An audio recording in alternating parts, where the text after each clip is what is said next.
जिन business organisations के नाम के पीछे लिमिटेड लगा होता है, तो ऐसे ऑर्गेनाइजेशंस जॉइंट स्टॉक कंपनीज कहलाते हैं। ये जॉइंट स्टॉक कंपनीज सोल प्रोप्रिएटरशिप और पार्टनरशिप ऑर्गेनाइजेशन के रूप से अलग होती हैं। अर्थात ऑर्गेनाइजेशंस के नाम के आगे लिमिटेड लिखने का मतलब ये ऑर्गेनाइजेशंस जॉइंट स्टॉक कंपनीज हैं।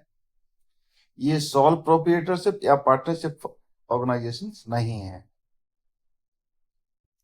सोल प्रोप्रिएटरशिप और पार्टनरशिप ऑर्गेनाइजेशंस की जो लाइबिलिटीज होती हैं इसमें ऑनर की अनलिमिटेड होती हैं, और जिसके कारण या इस समस्या से निपटने के लिए ऑर्गेनाइजेशन का एक नया रूप सामने आता है जिसे कंपनी कहते हैं।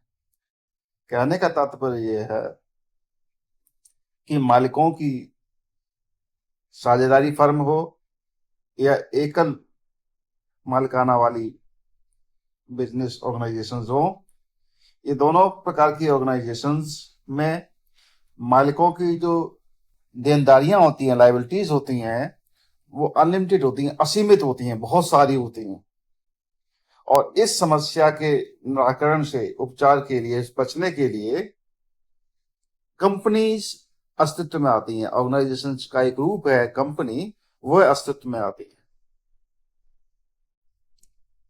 कंपनियां कंपनीज एक्ट 1956 के अंतर्गत पंजीकृत की जाती हैं और बनाई जाती हैं, और कुछ एग्जिस्टिंग कंपनियां हो सकती हैं जो किसी अन्य एक्ट के अंतर्गत रजिस्टर की गई हों और बनाई गई हों। कंपनी इंडिविजुअल्स का एक वॉलंटरी एसोसिएशन होती है, जो कि लाभ कमाने के उद्देश्य या गैर लाभकारी उद्देश्य से बिजनेस को चलाने के लिए बनाई जाती हैं। ये जो व्यक्ति एकत्रित होते हैं वॉलंटरी एसोसिएशन में, तो ये कैपिटल के प्रति अपना योगदान करते हैं। ये कैपिटल शेयर्स में विभाजित होता है, जो उसको ये खरीद कर अपना योगदान देते हैं कंपनी में। तो इस प्रकार से कंपनी इंडिविजुअल्स की ऐसी एसोसिएशन हो गई जो कि निगमित की जाती है कंपनी के रूप में, और इनके मेंबरों के पास कॉमन कैपिटल होता है। और वो कैपिटल क्या करता है, कैपिटल का उद्देश्य क्या होता है? कैपिटल को कहीं लगाया जाता है, किया जाता है, ताकि वो अपना लाभ उससे कमा सकें। कंपनी के कुछ लक्षणों में यह है कि कंपनी स्वयं में आर्टिफिशियल लीगल पर्सन है। एक सामान्य मनुष्य की तरह या व्यक्ति की तरह कंपनी के पास भी सारे अधिकार और शक्तियां हैं। कंपनी इनकॉर्पोरेटेड बॉडी है, अर्थात निगमित निकाय है।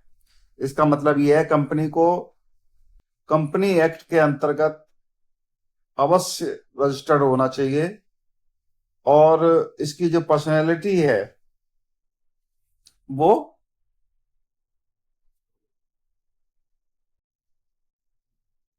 कॉर्पोरेट के रूप में होती है। इसकी अपनी एक आइडेंटिटी होती है, पहचान होती है। अब इसमें एक रोचक बात यह है कि इसके मेंबरों के द्वारा, कंपनी के मेंबरों के द्वारा कैपिटल कंट्रीब्यूट की जाती है, और इसलिए इसके जो मेंबर्स हैं शेयर होल्डर्स कहलाते हैं।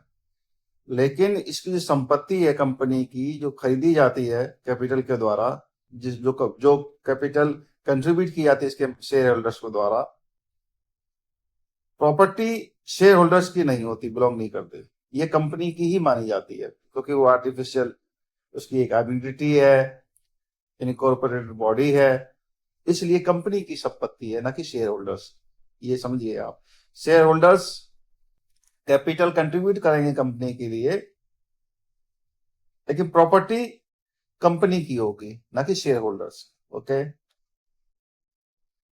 कंपनी का अस्तित्व परपेचुअल प्रकार का होता है, अर्थात इसके मेंबर की यदि किसी की मृत्यु हो जाती है, कोई इंसॉल्वेंसी हो जाती है, तो इससे इसकी कंटिन्यूटी और एग्जिस्टेंस पर प्रभाव नहीं पड़ता है, यह चलती रहती है कंपनी।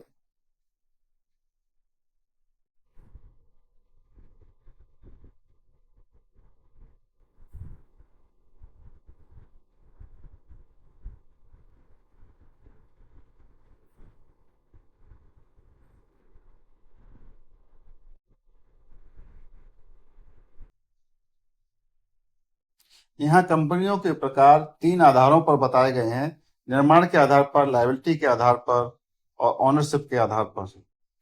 तो निर्माण के आधार पर एक स्टैट्यूटरी कंपनी हो सकती है, जो कि स्टेट लेजिस्लेचर या पार्लियामेंट के किसी विशेष एक्ट के द्वारा बनाई जाती है, जैसे LIC बनाई गई है और दिल्ली स्टेट फाइनेंस कॉर्पोरेशन बनाई गई है, RBI बनाई गई है। ये स्टैट्यूटरी कंपनीज हैं। दूसरी तरफ निर्माण के आधार पर एक रजिस्टर्ड कंपनी हो सकती है, जो कंपनी एक्ट 1956 के अंतर्गत बनाई जाती है।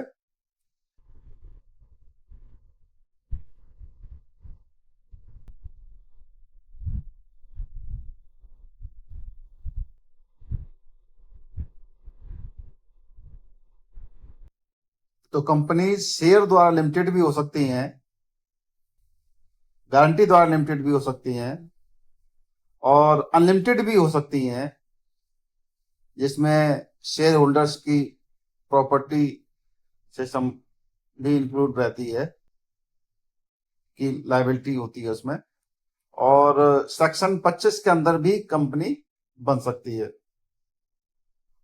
तो ये तो हुआ लायबिलिटी के आधार पर। फिर ओनरशिप के आधार पर कंपनियां होती हैं, जैसे private company, public company, government company, foreign company, holding company और सब्सिडरी कंपनी, लिस्टेड और अनलिस्टेड कंपनी। इन कंपनियों का आधार इनका ओनरशिप है। अच्छा, विदेशी फर्म है तो विदेशी ओनरशिप, प्राइवेट कंपनी तो private ownership. Private, public, government कंपनियां या अन्य जो कंपनियां हैं जिनका आधार ओनरशिप है, तो इसमें पेड अप कैपिटल का क्राइटेरिया रखा जाता है। तो minimum paid up capital private कंपनियों के लिए, जैसे पहले तो वो प्राइवेट लिमिटेड लिखेंगे अपने आगे, और मिनिमम कैपिटल उनका 1 लाख रुपया। और पब्लिक कंपनियों के लिए मिनिमम का पेड अप कैपिटल होता है 5 लाख रुपया। और गवर्नमेंट कंपनियों में क्या है, 51% पेड अप कैपिटल होता है कम से कम। तो गवर्नमेंट कंपनी का उदाहरण में हम ये दे सकते हैं, MMTC गवर्नमेंट कंपनी है, HMT कंपनी है। ये गवर्नमेंट कंपनी, क्योंकि इनका पेड अप कैपिटल 51% होता है। जो प्राइवेट कंपनियां नहीं होती वो पब्लिक कंपनियां होती ही हैं। और विदेशी कंपनियों में जैसे फिलिप्स है, LG है। होल्डिंग कंपनियां और लिस्टेड कंपनियों में अंतर ये होता है कि होल्डिंग कंपनियां जो होती हैं वो अपनी सब्सिडरी कंपनियों पर नियंत्रण रखती हैं, या इनके बोर्ड ऑफ डायरेक्टर्स के कंपोजिशन पर अपना नियंत्रण रखती हैं। लिस्टेड कंपनी, अनलिस्टेड कंपनियों में अंतर यह है कि जो लिस्टेड कंपनियां हैं स्टॉक एक्सचेंज में अपनी सिक्योरिटी को लिस्ट कराती हैं। अनलिस्टेड कंपनियां वो होती हैं जिनकी जो सिक्योरिटीज स्टॉक एक्सचेंज में लिस्ट नहीं होती है, सूचीबद्ध नहीं होती है, वो अनलिस्ट कंपनियां होती हैं।